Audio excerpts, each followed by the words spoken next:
Maldito seja o homem que confia no homem. Eu sou 100% a favor do voto impresso acompanhado do voto eletrônico. O que aconteceu recentemente na Comissão de Constituição e Justiça do Congresso? Eles aprovaram um projeto de lei que datava já de 2015 para colocar o voto impresso junto ao voto eletrônico. Não é um projeto para tu voltar a ter o voto apenas impresso, como era antes, e também não é um projeto que possibilita que o eleitor leve o voto impresso para sua casa. Quem está te dizendo isso está mentindo e está enganando. Mas vamos ver exatamente o que é que está acontecendo. Como eu falei, a Comissão de Constituição e Justiça votou um projeto de autoria do deputado Carlos Henrique Gaguin, do MDB, que faz parte da base do governo hoje, mas que estava contra, tinha se votado contra a Dilma na época que isso foi proposto, e teve relatoria de um deputado federal do PL. O que é que ele prevê? A recontagem de votos que vão ser impressos pode ser solicitada em até 48 horas após a divulgação do resultado dos pleitos. Isso é uma coisa que vai se tornar normal, óbvio. Todos os partidos políticos vão ter o interesse de solicitar essa recontagem, pelo menos os que perderem, então isso vai se tornar uma regra. O que é que vai acontecer? Tu vai ter uma máquina de uma urna eletrônica que vai imprimir um voto impresso que vai aparecer para o eleitor na hora que ele vai votar, mas que não vai ser tirado pelo eleitor para ele levar para casa, vai ser retido pela máquina. Ele vai meramente mostrar para o eleitor e esse voto impresso vai ficar retido dentro de uma máquina. Depois da eleição, tu vai ter dois processos. Primeiro, o 5% das urnas devem ser selecionadas aleatoriamente para a contagem pública de votos, ou seja, independente de qualquer partido político, da OAB, de qualquer órgão solicitar uma recontagem, 5% das urnas já vão ser recontadas automaticamente pelo sistema de forma geral, como regra. Para além disso, se o partido político, se tiver alguma dúvida, o partido poderia fazer um pedido de recontagem. Nesse caso, tu ia pegar o boletim de urna, que é o que já existe, todas as urnas hoje em dia têm um boletim, é como se fosse um recibo de quantos votos para cada candidato teve naquela urna. Aquele recibo vai ser impresso e tu vai conferir ele com o recibo de cada voto, que é um recibo que é impresso cada vez que dos eleitores vai lá e vota. Então tu vai ter uma recontagem de dois fatores, digamos assim, que não é que a gente está dizendo que tem uma fraude hoje em dia, mas o sistema, ele não basta ser honesto, não basta ele funcionar, ele tem que parecer honesto. Eu não consigo entender por que é que tanta gente do nada se voltou contra essa pauta, se voltou contra a pauta da transparência do processo eleitoral, porque a população ela não é obrigada a acreditar no processo eleitoral, nas urnas eletrônicas. Por mais que elas tenham credibilidade, se a população não confia, o sistema perde legitimidade. Então eu só vejo com olhos positivos essa mudança. E, mais uma vez, ela não é uma mudança que vai permitir que o eleitor leve o voto para casa. Eu moro numa cidade onde tem muito coronelismo, onde tem basicamente uma máfia controlando a política municipal, e eu sei bem como é complicado tu permitir que o eleitor leve um recibo que ele vai levar e vai trazer para a pessoa que comprou o voto dele, ou melhor, ele já vende o voto hoje. Mas na realidade, hoje em dia, ele pega, vende o voto e ele ainda pode votar em outra pessoa, porque tu não tem como ter um controle certeiro sobre quem que votou em quem. Tu tem como fazer uma tabela sobre quantas pessoas combinaram que vão votar em ti em cada urna. Isso é uma coisa que muitos políticos fazem.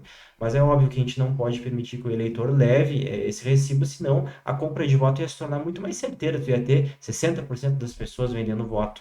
E eu vi uma notícia muito interessante, uma checagem de fatos do TSE que eles fizeram em relação ao boato de que o Brasil e apenas o Brasil, a Venezuela e Cuba seriam os países que fazem o voto eletrônico sem a impressão do voto manual.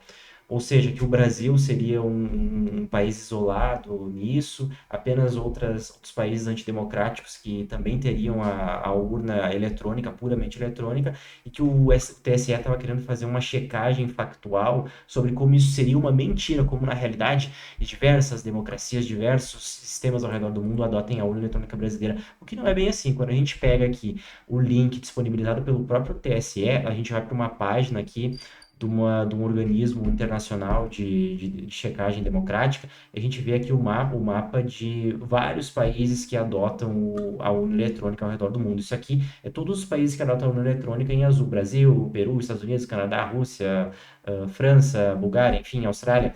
E aqui em vermelho, claro, a gente vê uma questão interessante que são os países que adotaram o voto por urna eletrônica e depois abandonaram, ou seja, desconfiaram ou o sistema não foi aceito, não teve legitimidade junto à população, então eles tiveram que voltar atrás. Esse aqui a gente tem alguns países importantes, alguns países que têm credibilidade democrática, que são países conhecidos por serem abertos, como por exemplo a Irlanda, a Alemanha, a Holanda, a Noruega, a Finlândia, o Japão, países que desistiram das urnas eletrônicas. Mas beleza, a gente tem aqui países que têm credibilidade democrática que adotam as urnas eletrônicas, tudo bem.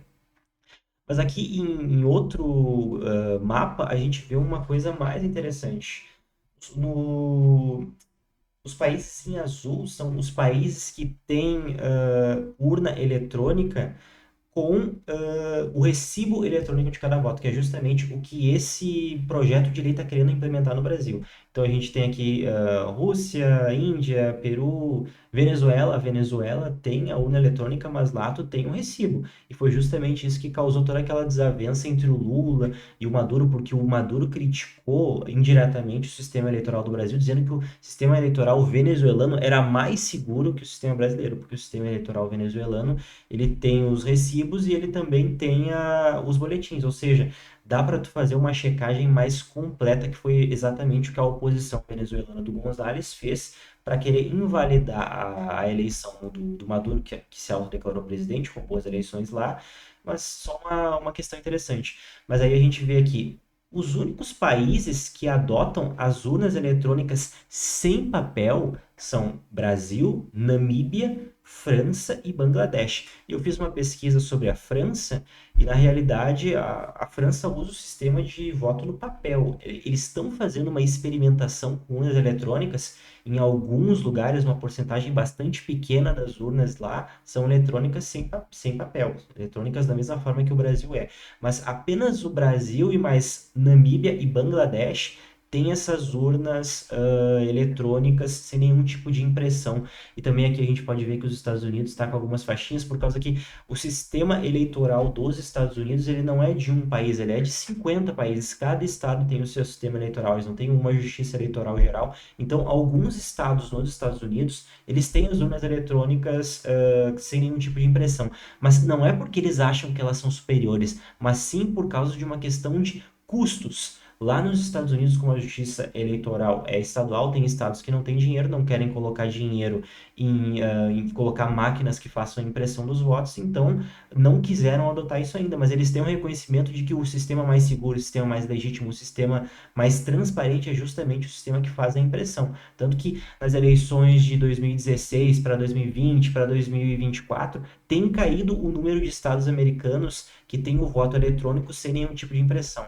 A gente está vendo agora que o Brasil, na realidade, ele não está tendo um retrocesso, ele está tendo um avanço na direção da gente ter mais transparência nas eleições, por mais que tenha gente que queira pintar isso como um ato antidemocrático, tu desafiar, tu desconfiar das urnas eletrônicas, tu querer que elas se modifiquem, tu querer alguma mudança no sistema que está em voga, seja um crime contra a democracia, seja uma coisa que mereça desprezo.